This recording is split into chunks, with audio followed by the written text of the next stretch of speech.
ভেনেজুয়েলার president Nicolas মাদুরোকে তুলে নেয়ার অভিযানে ব্যবহার করা হয়েছে যুক্তরাষ্ট্রের সবচেয়ে গোপন ও ভয়ঙ্কর বিশেষ বাহিনী ডেল্টা ফোর্স। কিন্তু এই ডেল্টা ফোর্স আসলে কি? কেন এত আলোচনায় এই বাহিনী? ডেল্টা ফোর্স হল যুক্তরাষ্ট্রের সেনাবাহিনীর একটি অভিজাত বিশেষ বাহিনী।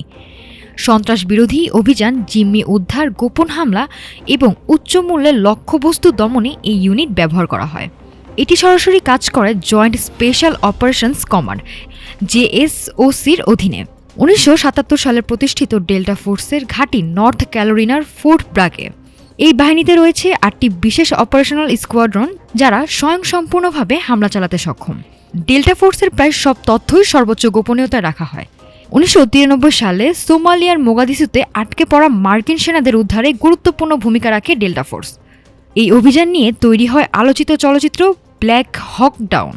এছাড়া 1989 সালে পানামার শাসক ম্যানুয়েল নোরিয়েগাকে ধরার অপারেশনেও অংশ নেয় এই বাহিনী। সর্বশেষ নিকোলা মাদুরো ও তার স্ত্রীকে তুলে নেয়ার অভিযানে ডেল্টা ফোর্স ব্যবহারের তথ্য জানিয়েছে সিএনএন। এটি ছিল একটি হাই ভ্যালু টার্গেট অপারেশন। গোপনীয়তা, নিখুঁত পরিকল্পনা আর ভয়ঙ্কর দক্ষতার নামই ডেল্টা ফোর্স।